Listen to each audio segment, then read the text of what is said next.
morning. A little bit of a sense of deja vu, I think, with some of these questions. Shall we start with the injuries and Saliba? So more reports that he could be out for the season. You said you'd know more this week. What can you tell us? There's not been real improvements, unfortunately, on him. So we are still waiting. We are still hopeful, but obviously it's another week that is gone by, and Isaac hasn't been able to train with the team. Can you tell us a little bit more about the injury? There was some speculation that it's sort of disc problems and that he might have to miss the rest of the season. I leave that to the doctors to explain if they have to explain. Are you preparing for the rest of the season without him now? Well, at the moment we don't have him. We are preparing for this game without him, and next game obviously probably is going to come too close as well. So we have to go week by week at the moment. And Xhaka, is he okay now? Because he missed the game with sickness. Yeah, granted he's been out. Hopefully he will be able to train today, but I still a doubt. Still a doubt. And anyone else a doubt? Or everyone else okay? No, the rest okay. Okay. Obviously, quite an emotional end to that game on Friday night. When you sort of picked apart the performance and took the emotion out of it, what do you feel was at the heart of some of those errors early on? Human errors. Players, they make a lot of brilliant decisions and they make mistakes. The areas where you made those mistakes probably defined the extent or the consequences to that mistakes, and obviously where we made those mistakes punished us heavily. But looking at the last two games back, taking that apart, we deserve to win both games without a question of a doubt. When you say human errors, we've obviously seen you go most of the season without making those errors. How do you get to the bottom of why they're making them now?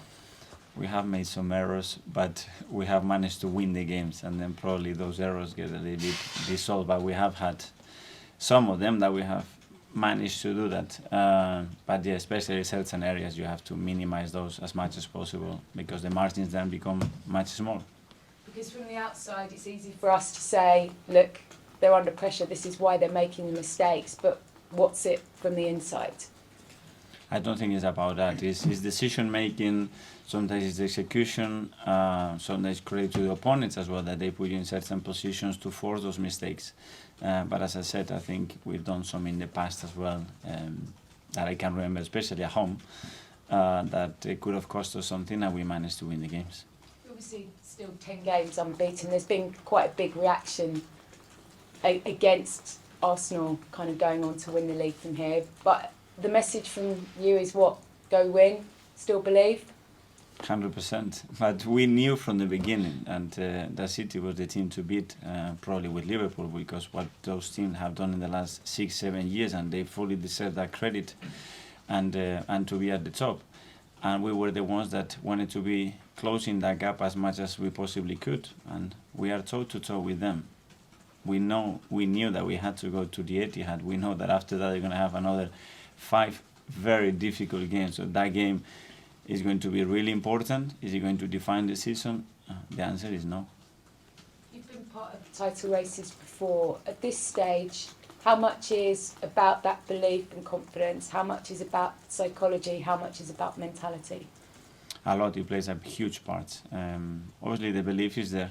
When I look how they train, how they reacted after that, the mood in the dressing room, how they defend each other in every moment, we really want it. And we're going to show that again tomorrow night. But then you have to deliver in the right moment, the right performance, and it has to be perfection, because that's what this last level demands, is absolute perfection in every second ball. Which is finally for me, obviously you played in the cup final before, but as far as you as a coach, biggest game you've had to prepare for? Now, for sure. But if you ask me, it's in the career, probably a final is something then, because it's leave the trophy or go home in tears.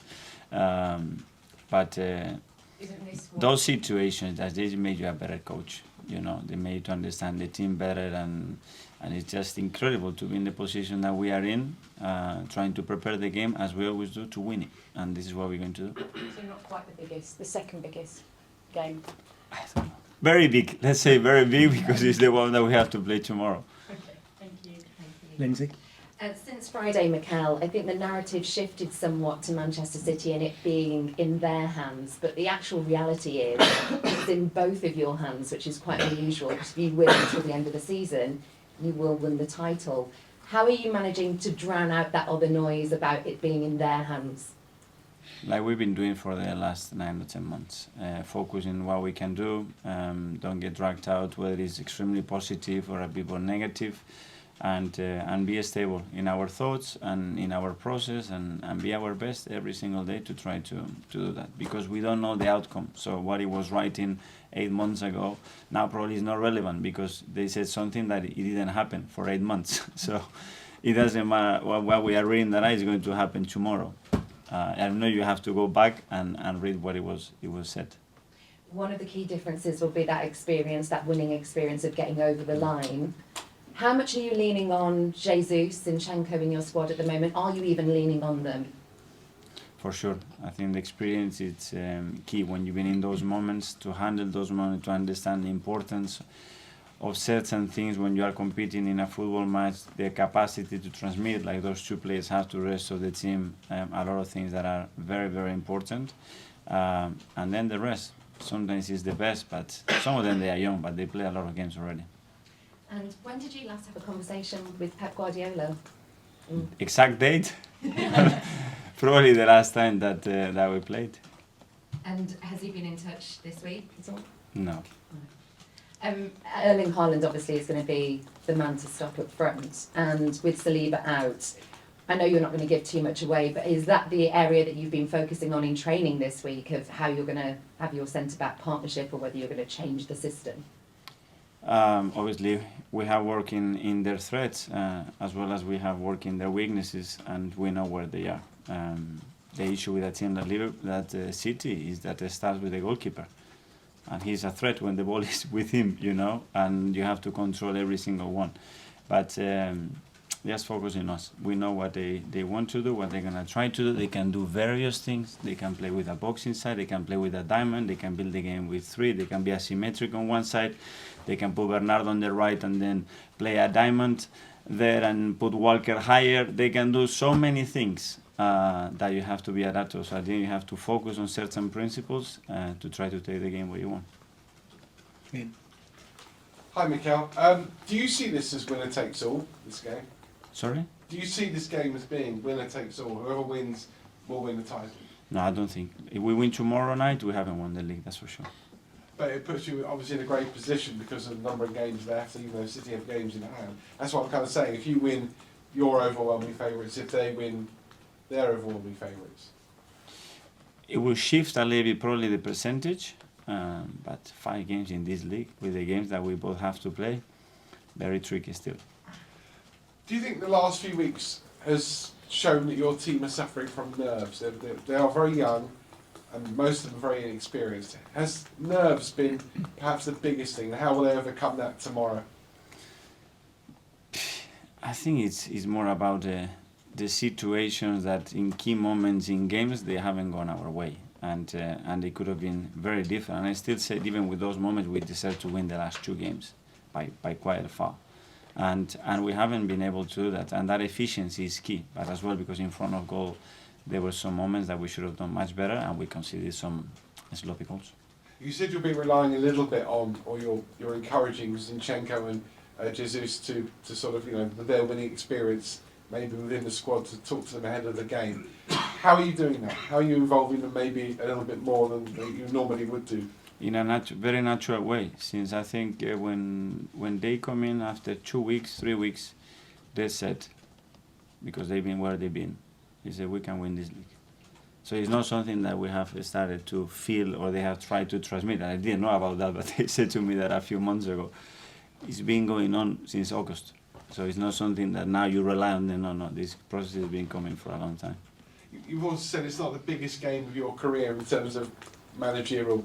Cup finals are bigger. But do you appreciate that if you were to go on and win the title, it would be something exceptional where you were at the beginning of the season? Yeah, but the biggest game is the next one, and the biggest game in my career was the game that we play against Southampton. Because if we would have won that game, we would be in a much better position. And you have to live the day. And after City, the biggest one for sure. You asked me that question because if we win the next one, then yeah, it will be that. And if not, it will be Wolves. The last one is the best one. Yeah. So that is going to change every single week. And last one from me, as you all know, City, when they get on a roll, very hard to stop. And they seem to be on that roll right now where they just win game after game after game. In a sense, you'd have preferred this game maybe 2 or 3 months ago. We cannot change that. But they've been in this incredible form, and look where we are in the table still. So that means that we've been as well in an incredible form. That's where we are. Good luck tomorrow. Thank you. Mark? Hi, Miguel. A lot of the narrative around this game is how difficult it's going to be for you and your players, how hard a task it is going to Man City. But when you want to win the league, when you want to be at the top, it's a night to actually thrive and enjoy for you and your players, isn't it? Yeah, it's going to be a tough night and challenge, yes, but the opportunity is incredible for us. And we knew from the beginning, you want to win a Premier League, you have to go to Spurs and you have to beat them. You have to go to Chelsea and you have to beat them. You have to go away from them and you have to beat them. And this is what we've been doing. That's why we are here. And now we have to go to City and you have to beat them. You want to be champion, you have to win those matches. It's as simple as that. You're talking about only focusing on yourselves and not how Man City will set up.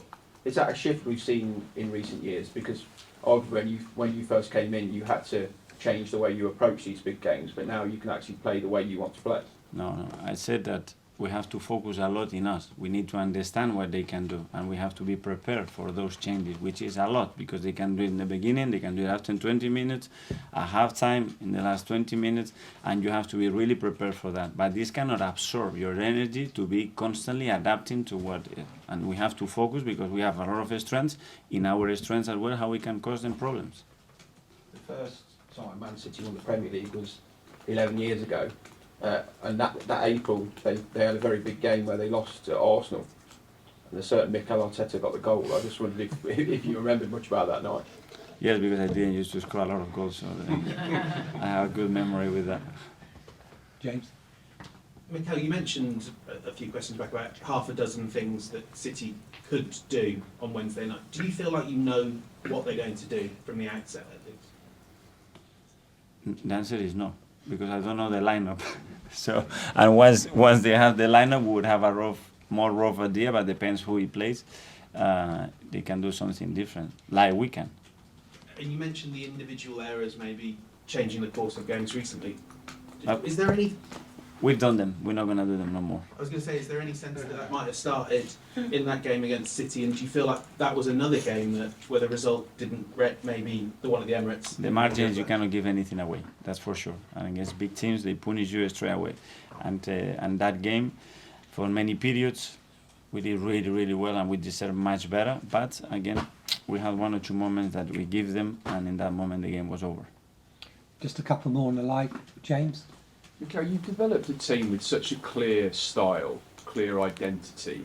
Can you go to City and win sort of on your own terms, or do you have to modify your approach because of how good they are? That's what we do every game. You know, in certain areas. Are you talking in ball possession? Are you talking out of possession? In transition moments? Are we talking on restart? Are we talking on set pieces? Are we talking on the emotional state? You have to shift it all the time. Every opponent demands and questions you different things and gives you different opportunities. And this is no difference with that team. It's just obviously that the quality of the opponent is as good as it gets anywhere in the world, that's for sure.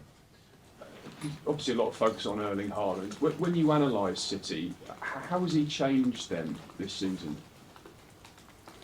Well, when you look at the numbers, there's no comparison with anybody else, but this as well, he's able to produce that because the setup is done in the right way for him, the players that he got around him, the way he's coached, obviously the qualities that he has. So it's a lot of things that have to be in their way, and they have, even with him, a capacity to play in different ways, because when they play really far from your goal, they have the capacity to exploit open spaces, and when they are attacking low blocks, now they have a different threat because they are a very physical team right now.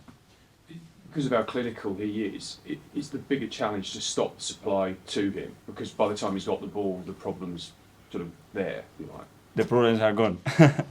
Well, what can you do? Well, when he's in front of the goal, he's so clinical. Yeah, What I'm saying is it's more difficult. Obviously, preventing the source is something that probably is the best recipe. Go ahead. At this stage, a similar stage last season, your team went on a run of 3 losses in a row and then went to Stamford Bridge, and you tried something almost completely different to what you've been doing before in terms of the setup. Obviously, it's a run of 3 draws now, but going into this game, are you tempted to sort of try something almost completely new to get the team out of the rut, or are you sort of so defined in your identity that you're almost afraid to change things now? We will see tomorrow. And